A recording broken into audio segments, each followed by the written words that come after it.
हम कभी अलग तो नहीं होंगे ना? कैसी बात कर रहे हो? हमें कौन अलग करने वाला है? अरे भाई, पूछना पड़ता है, क्या पता कब अपना मन बदल लो तुम। कुछ भी, ये मेरी हैप्पी प्लेस है। इससे दूर जाऊंगी तो मेरा दम ही घुटेगा। मैं सांसें बनकर आऊंगा ना फिर। ओहो शायर साहब, सो जाओ, सुबह जल्दी उठना है, कॉलेज भी जाना है। Good night. हाँ जी, गुड नाइट। कुछ दिन यूं ही बीते। इस दौरान श्वेता की कॉलेज में एक लड़के से नई नई दोस्ती हुई और उसका नाम था रोहन।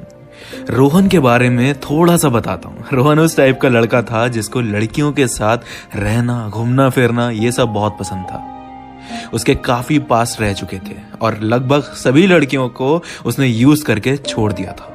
इतने खराब रिकॉर्ड के बाद भी रोहन नहीं सुधरा था। वो दुनिया को दिखाता था कि वो शरीफ है, सुधरा हुआ है, लेकिन उसकी नीयत बहुत खराब रहती थी लड़कियों को लेके।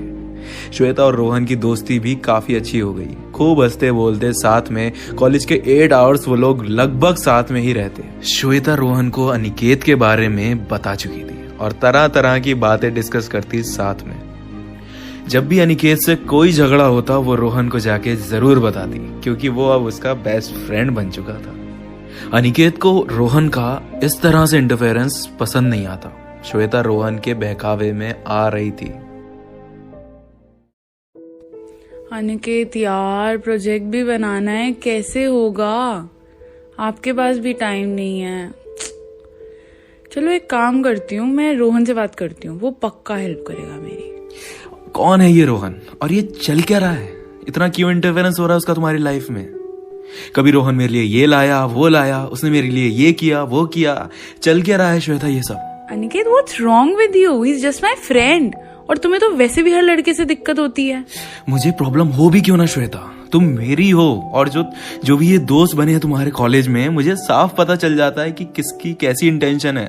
और ये रोहन जो है ना, इसकी कोई ठीक इंटेंशन नहीं है। ट्राई टू अंडरस्टैंड श्वेता, तुम इससे दूर ही रहो, तुम्हारे भले के लिए ही कह रहा हूँ। मुझे मत बताओ किसकी कैसी इंटेंशन है अनिकेत।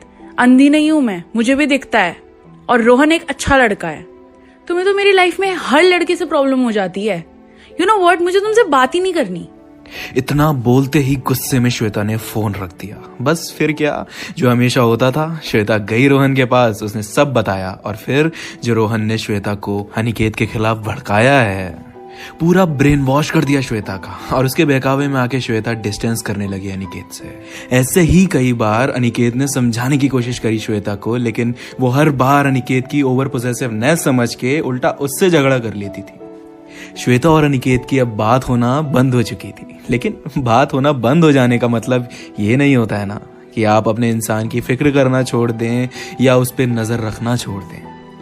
एक दिन रोहन ने हाउस पार्टी रखी और उस पार्टी में सबको इनवाइट किया, श्वेता को भी। श्वेता रेडी होके जाने लगी अपने सारे फ्रेंड्स के साथ, वो भी पहुंची। पहुंचने के बाद वहां देखा तो रोहन के कुछ अपने दोस्त भी आए हुए थे। पैक बनने लगे, सबके हाथ में अपनी अपनी ड्रिंक्स थी। रोहन सबके लिए ड्रिंक्स बना रहा था। अचानक उसने श्वेता की ड्रिंक में कोई ड्रग मिलाया, जिसको पीते ही श्वेता बेहोश होने लगी। श्वेता वहां गिरी तो सब लोग चौंक गए। रोहन ने कहा वो श्वेता को अंदर रूम में सुला देगा, आप सब लोग एंजॉय करो। बस फिर क्या, श्वेता को अंदर ले जाने के बहाने रोहन उसको अंदर लेके गया और फिर उसकी नीयत जो खराब होनी शुरू हुई है। इससे पहले वो कुछ करता, उस रूम का दरवाजा बहुत जोर से आवाज करते हुए खुल गया और उसके बाद का मंजर कुछ यूं था कि चौखट पे अनिकेत खड़ा था, गुस्से से बेहद लाल। बिना देरी करे वो भाग के अंदर आया, रोहन का कॉलर पकड़ के घसीटते हुए बाहर तक लेके आया और सबके सामने जो उसने तोड़ा है रोहन को, देखने लायक था वो सीन। अगले दिन जब श्वेता की आंख खुली तो वो अनिकेत के बेडरूम में सोई हुई थी। जब वो बाहर उठ के आई तो देखा अनिकेत काउच पे सो रहा था और ध्यान से देखा तो अनिकेत के हाथ पर और चेहरे पर काफी चोट के निशान थे। अनिकेत, ये सब चोट कैसे लगी तुम्हें? और मैं यहाँ कैसे आई तुम्हारे घर पर? मैं तो कल रात रोहन के यहाँ पार्टी में थी ना? हाँ, तुम जिसकी पार्टी में गई थी, उस इंसान ने तुम्हारी ड्रिंक में कोई ड्रग मिला दिया था। And then he took you upstairs in his room and then he was forcing himself on you. पर तुम वहाँ पहुँचे कैसे? How did you know कि मैं वहाँ हूँ? क्यों तुम्हें लगा तुम मुझसे बात नहीं करोगी तो मुझे पता नहीं चलेगा? तुम्हारी लाइफ में क्या हो रहा है, तुम क्या कर रही हो। तुम्हारा बंदा इतना भी केयरलेस नहीं है यार। मुझे तुम्हारी बेस्ट फ्रेंड अनुकृति ने बता दिया था कि तुम लोग ऐसे ऐसे पार्टी में जा रहे हो, और मुझे रोहन पर रत्ती भर भरोसा नहीं था। मैं बहुत देर तक रहा वहीं। फिर थोड़ी देर में मुझे कॉल आई अनुकृति की कि ऐसे ऐसे तुम अनकॉन्शियस हो गई हो। मैं समझ गया रोहन की इंटेंशंस और भाग के अंदर आया, उसे खूब मारा और तुम्हें अपने घर ले आया, क्योंकि इतनी रात में तुम अपने घर जाती तो मम्मी पापा गलत समझते हमें। मेरे मम्मी पापा थे नहीं, बाहर गए हुए थे। फिर तुम्हें अपने रूम में सुला के मैं बाहर काउच पे जाके सो गया।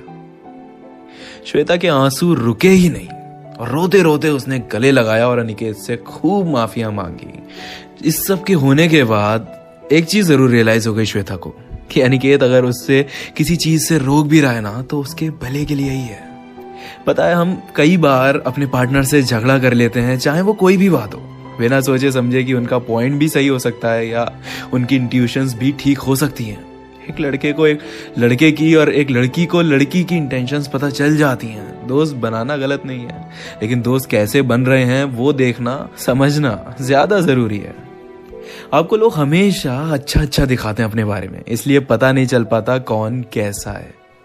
किसी के बहकावे में मत आओ। कोई तुम्हारे रिलेशनशिप को तोड़ने की कोशिश करे तो समझ जाओ उसकी नीयत ठीक नहीं है।